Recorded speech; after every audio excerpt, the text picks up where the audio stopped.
You get fired on your day off.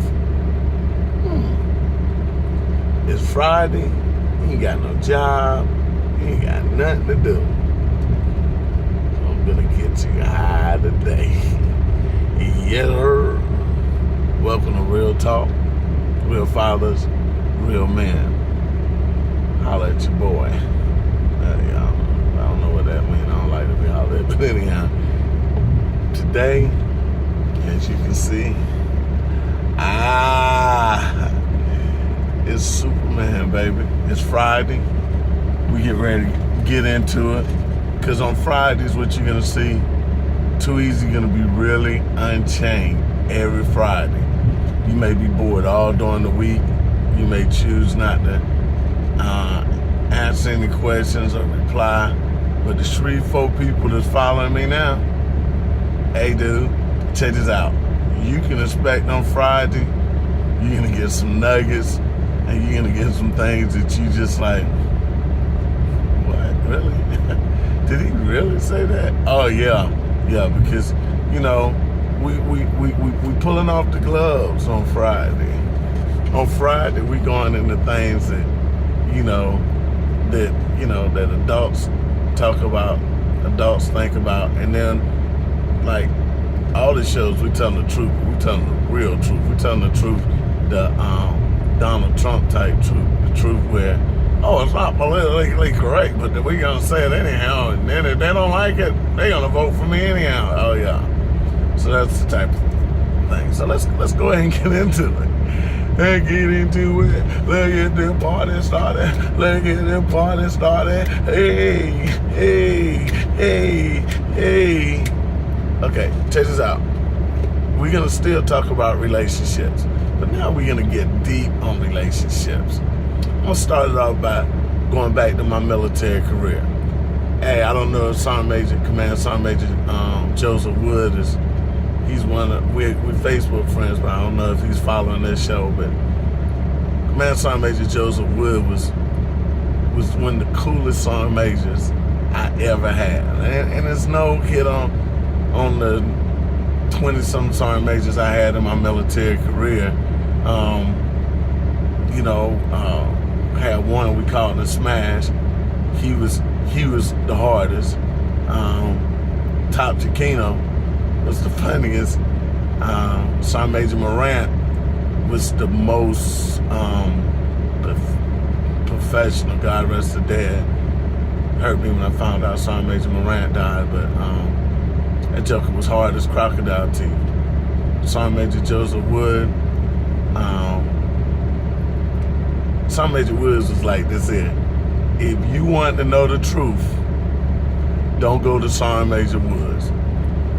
Regardless, I'm going to use this word here because it's the funniest word, irregardless, but regardless of your rank, your stature, who you are, what you are, Sergeant Major Woods was going to let you know just how T.I. is.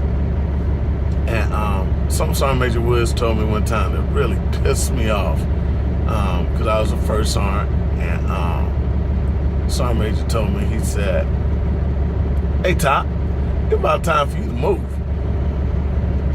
I'm like, what? He said, it's about time for you to move. Yeah, you've been here long enough. And I looked at him, I was like, man, what's wrong with this fool, man? I'm just getting into my flow. I'm just getting it. He said, let me tell you something, first sergeant. He said, as a first sergeant, you should only get rated by a commander twice. You should get an annual, and you should get a change of rating.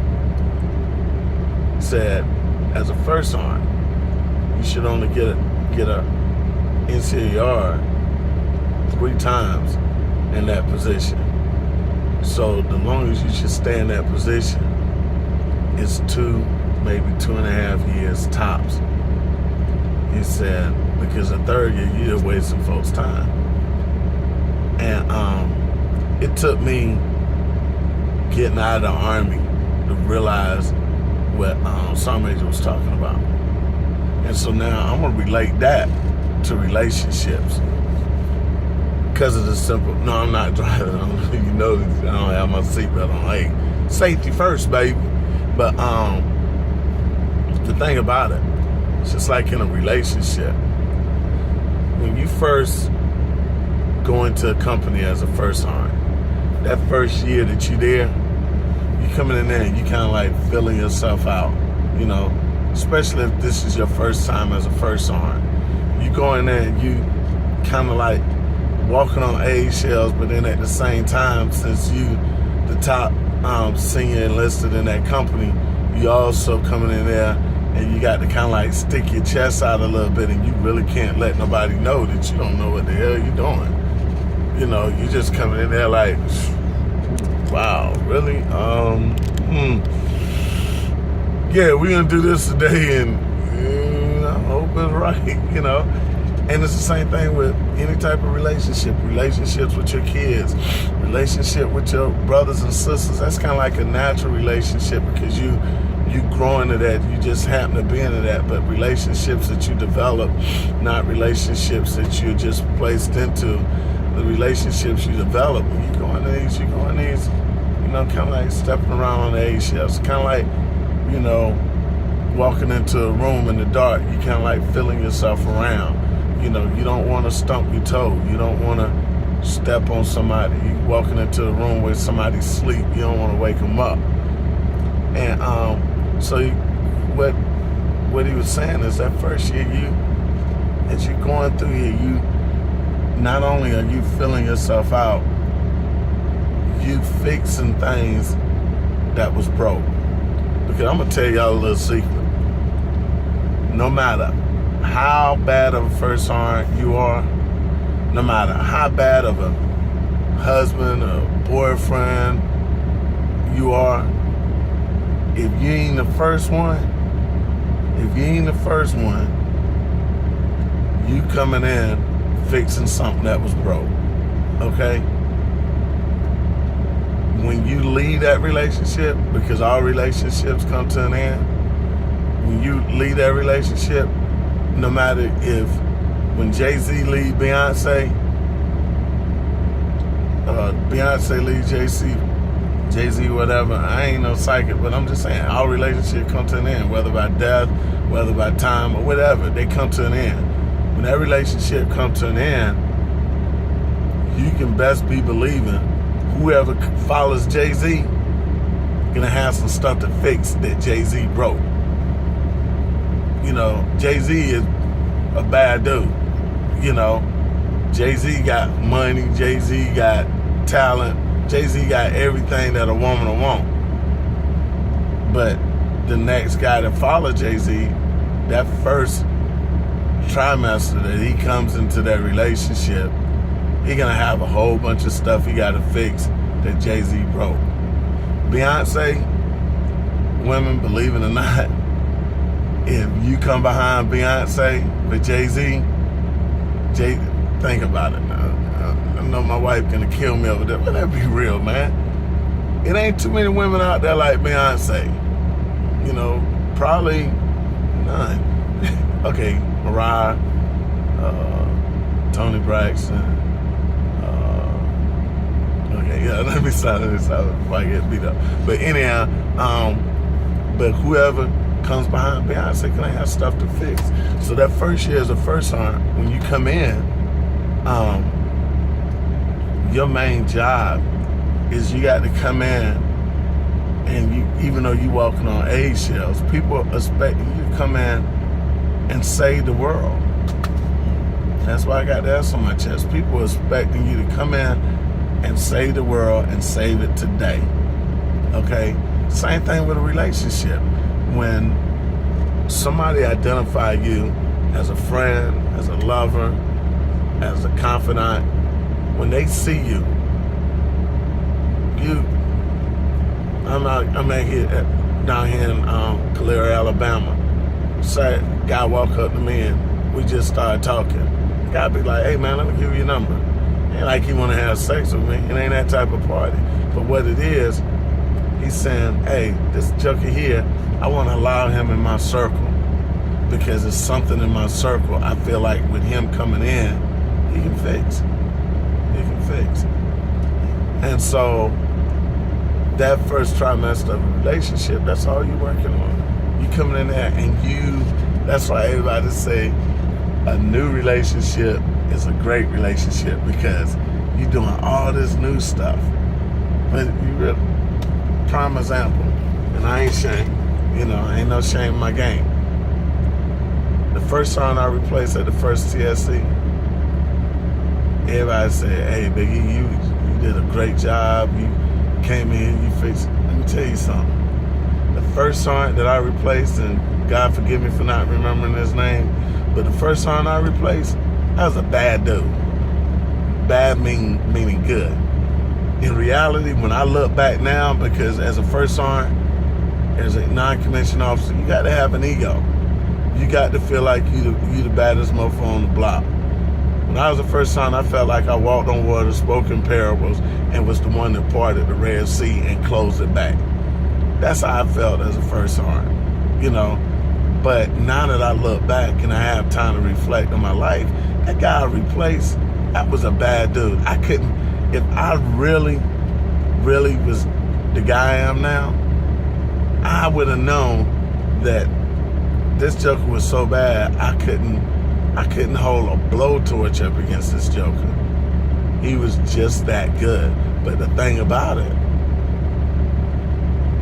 his time has elapsed. And that's when we're going to the second year of being a first sergeant. That second year of being a first sergeant is when now you walk around and you got an S on your chest and you know it. You walk around, when you walk in the room, jokers be like, at ease, and you be like, yeah, okay, I know. Chill out with that noise, because I'm here.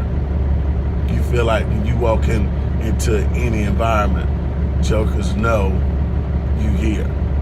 First of all, what you have to realize about the first sergeant position, it's the most recognizable leadership symbol in the Army. It's recognizable leadership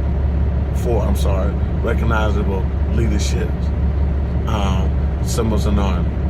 The corporal stripe. It probably don't have as much significance as it had when I came in back in this shit way back when. Then after that, because you see if a joker got on corporate stripes, you know that he a bad dude. Corporal used to be the baddest E4 in the company. They ain't just give corporal to just anybody. Corporal was like, you seen a corporal, you feared him more than you feared the sergeant. Next thing is the first sergeant.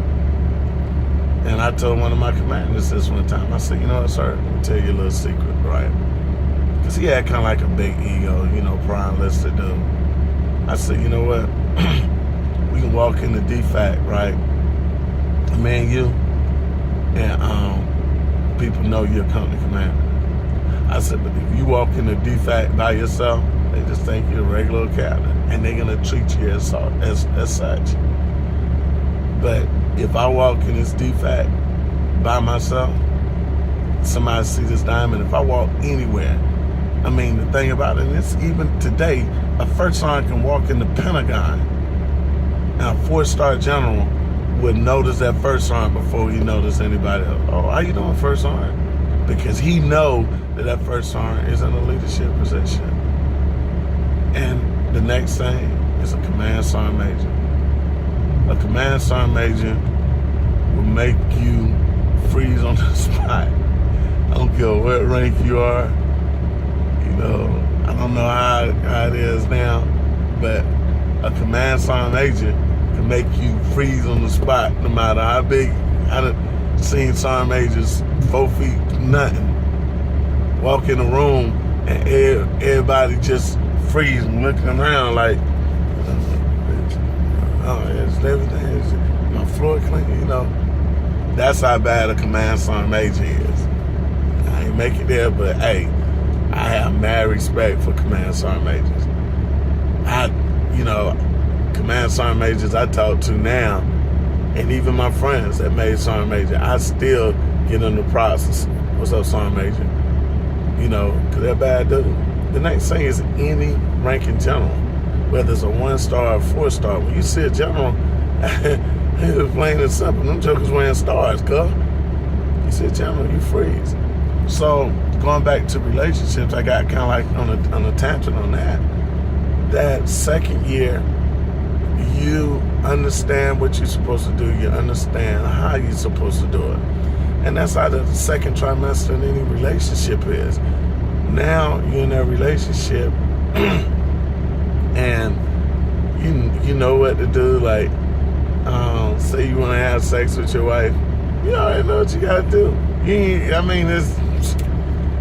You know that if she get mad at you, or if he get mad at you, you know what you got to do. It ain't even no guesswork. It ain't no feeling the lights is on now. You can just walk around like, okay, all right, yeah, babe, I know it's 5 o'clock in the morning, you know, and I'm just getting in, you know. Hey, you know, you walk in at 5 o'clock in the morning and you know she's pissed, and you know you can go like, hey, babe, you know, hey, what's up? You know, I'm sorry. Well, don't do it no more. Am I right? Yes. Because you know during that time in a relationship, now you're at that point where you know all the buttons to push, you know how to push them. You know, same thing, relationship on your job. You know you can walk in that mug you're supposed to be there at 5 o'clock, and if you ain't got to punch a time clock, you can walk in that joker at 6 o'clock. Yo, what's up? Hey, bye. And ain't nobody gonna say nothing to you. You know, because they know that, whatever. You know, but then let's move to that third trimester. And the reason why I'm using 3 is because, you know, everything is in threes, and biblical, it says that 21 days is 21 days is enough to change anything or anybody. 21 days. So then you gotta look at what happens that third trimester is when, if you not focus on a relationship because you don't want to get out of the relationship, but during that third trimester, what's going to help you is shock and awe. You got to do something. You got to go completely off the grid. Do something that you never, if you can't get in a relationship now, save your funk for that third trimester. You know, it's like in a dunk contest, you know, you can do everything to get you there. But that third dunk, that final stage, that's when you got to come out there, put a tractor trailer up there that's 13.6, jump over that tractor trailer, lean to the side like this, then throw the ball up, and then grab it with your left hand, and then alley-oop without touching the tractor trailer, shine the tractor trailer while you're on your way down, and then as the ball coming back out, you grab it with your other hand, and in midair, you go back down, bring it between your legs, and dunk, and now you hold on to it. You know, that's what you got to say for that third trimester, because now it's just like going back to being a first line again. No matter how good you are, no matter how good you think you are, that first year you coming in there to fix stuff. That second year you coming in there to enhance to put your will on that company. Then after that, like Psalm Major would say, hey, after that second year, everything is downhill. Now, it's just going to take longer for that joker coming in behind you to fix. But in a relationship, you can't say, well, after 3 years, hey, 3-year relationships, after the second year, hey, baby, I'm out of here. You can't do that. Somehow or another, you got to dig in and say, well, hey, what is it going to take this to the next level? Taking it to the next level meaning that you're going to have to go out there and you're going to have to dig deep. You're going to have to look at yourself and say, well, it's things that I did and things I didn't do, and I need to fix. And then it goes back to, see, y'all listening, what is the greatest weapon in the world? That is, if you forgot how to go on and tell you, it's the mouth. It's communication. So now at this point, what you got to do at this point in that third trimester, we're going to call it the communication, because then what you need to do is, I say about every 3 to 5 years, if you're in a relationship that long, you need to go in that relationship and sit down, once again, pen and paper. You need to go in that relationship and say, hey, babe, it's coming up time for renewal. You know, just like, I don't like the way they do driver's license, but anyhow, well, you just go in there and say, yeah, I need my license, and they take your picture, do your eyes, and nah. I think in a relationship, you should be able to sit down and be completely honest with that person and say, hey, babe, let's talk about what's working, what's not working. Let's talk about, the state of our relationship. What do we have to do to make this relationship go on? Same thing with your kids, same thing with your friends, same thing with your job. I noticed something that since I've been out here as a civilian, after about 3 years, man, I was like, hey, man, I'm not feeling this. That's because 26 years I was in the Army, and every 3 years, the Army was smart enough that every 3 years we move you. And people were like, oh, it's messing up the family, da, da, da. But yeah, but it wasn't about the family. It was about saving the world, baby. Because if you left people in the same place for 10, 15 years, you can go places, and a joker that have been home staying for 10 or 15 years, that joker didn't shine his boots, joker didn't iron his uniform, joker just came to work every day when he wanted to, and then every day the only thing you hear is that BS, oh, that's the way we always do it. Well, the way you always do it is not the way Big Easy can do it. So now, you know what, matter of fact, you need to go on and put yourself on levy, because it's time for you to change the flavor. Because what happens is, once you get to a place and you get complacent in that place, you stop growing. And bottom line up front, what's the opposite of growing? Dying. Decaying.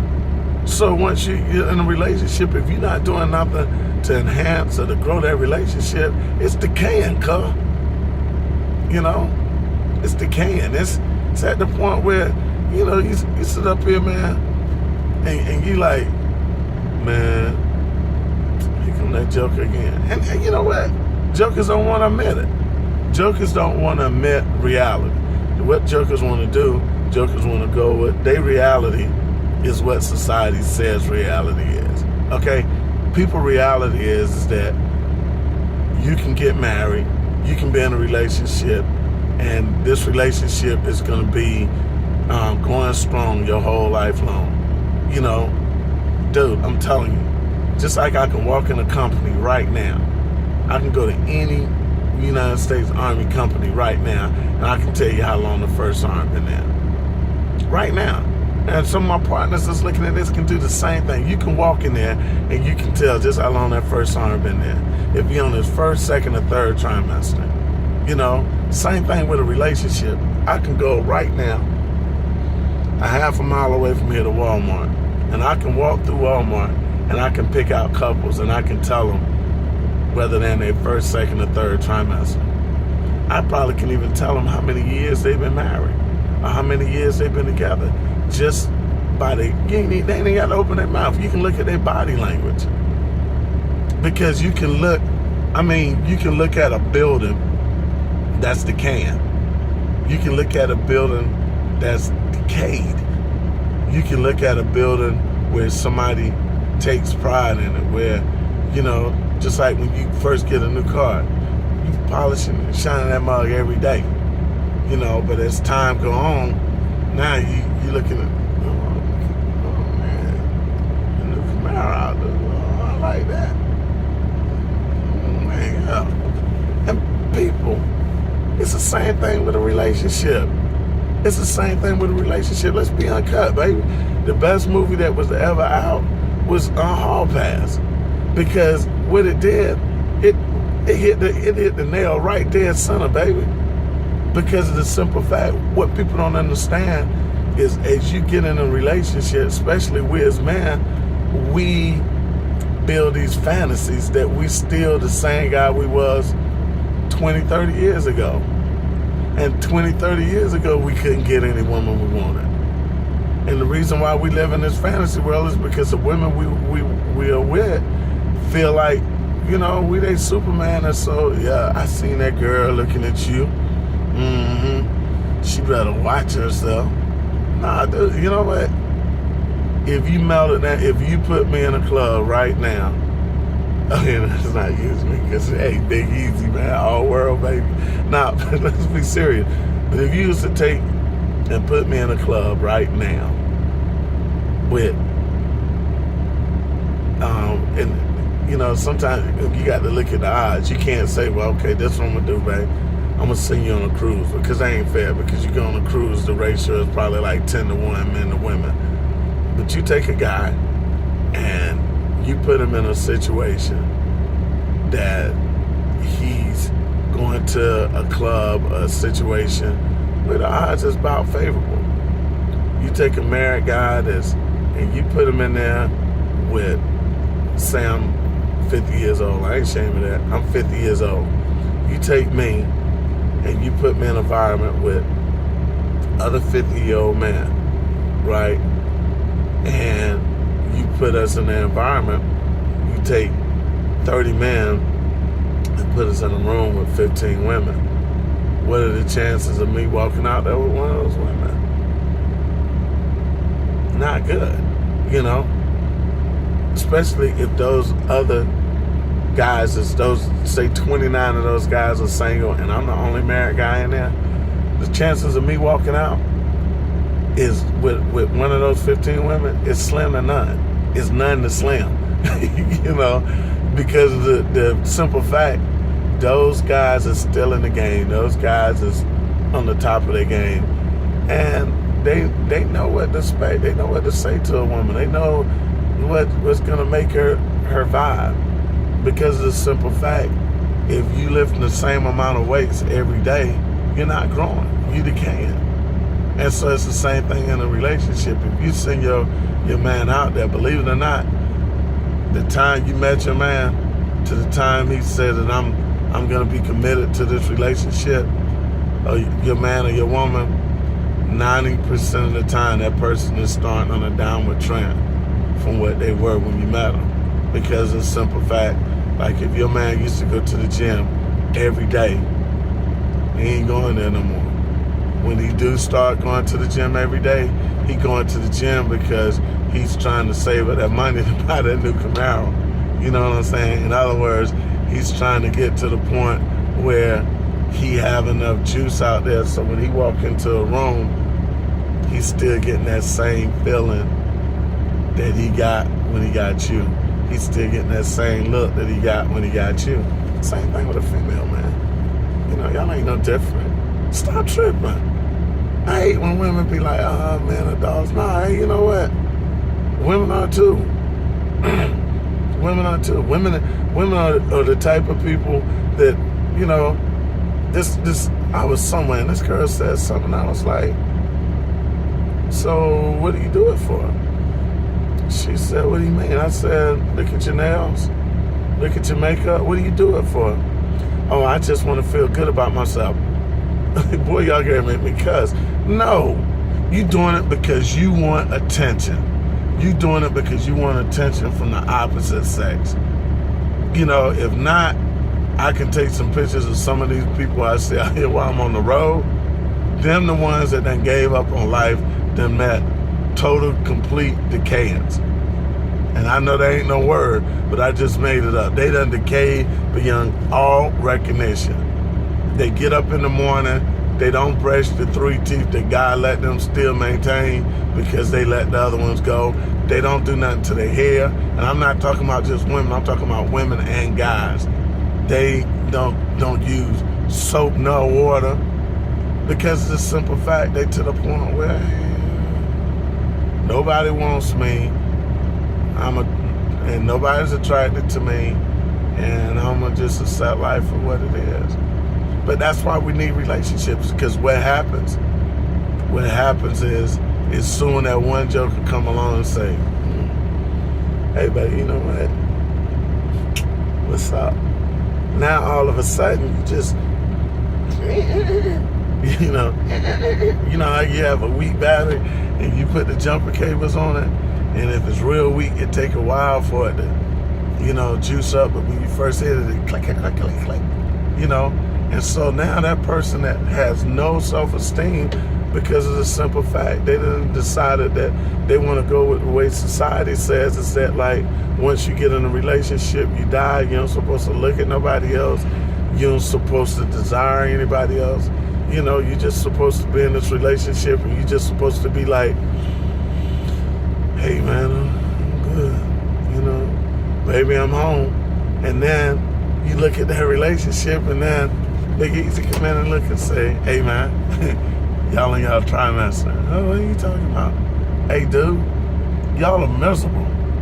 You sitting up here, your wife is miserable. She coming in and say, look at this fat sitting over there. She walk in the room and you're like, look at her fat over there. Because of the simple fact, when they go outside or when they go to work, I don't care what a woman look like. If she's going to work and she's working with guys or whatever, it's some guy, her job, telling her, hey baby, what's up girl? Hey man, you looking good today. I seen you change your hair. Same thing with a guy. If a guy go out here and, guy walking down the street and one girl just did this right here, that joke could be like, oh man, bro, I still got it. Call.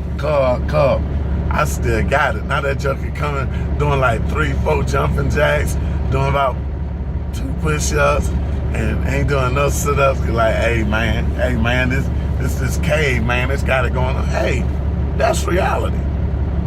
It goes back to day one. Relationships is what drives us. And then once you get to the point where nothing is driving your mindset in a relationship, then you start decaying. So what's the bottom line up front? Bottom line up front is when you're in a relationship, you got to, take off this thin skin. Go out with your girl. Go out with your husband. I was talking to this one couple, and they said, oh, we go to the strip club at least once a month. And because I guessed them wrong. I was like, man, how long y'all been married? 2-3 years? Nah, we've been married 15 years. What? Yeah, man. And then when I started talking to them, some of the things they do and some of the things that they were smart enough, and that's when I had to be honest, I stole that idea from them. It's like, hey man, I'm in contracts. It's just like, he said, I deal with contracts every day. And he said, me and my wife, we have a contract. And every 3 to 4 years, or every